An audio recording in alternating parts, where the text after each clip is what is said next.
தங்களுடைய வாழ்க்கையில் சுயநலம் இல்லாமல் தன்னலம் இல்லாமல் பிறர் நலம் பேணுவதுதான் வாழ்க்கை, அதுதான் அர்த்தமுள்ள வாழ்க்கை என்பதை நாம் படித்து பெரியவர்களாகி வேலைக்கு செல்கின்ற காலத்தில் நாமும் நம்மால் முடிந்த சேவையை செய்ய வேண்டும்.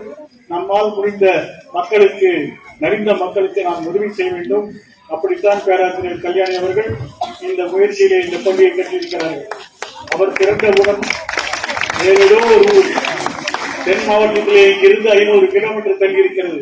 ஆனாலும் இந்த ஊரை தன்னுடைய சொந்த நலமாக பார்த்து தானும் தன்னுடைய வாழ்க்கையும் இந்த முயற்சிக்கு அர்ப்பணித்த பேராசிரியர் கல்யாணி அவர்களுக்கும் என்னுடைய பாராட்டை சொல்லி நான் வேறு ஒரு கூட்டத்திற்கு செல்வதனால் உங்களிடம் விடைபெற்று செல்கிறேன்.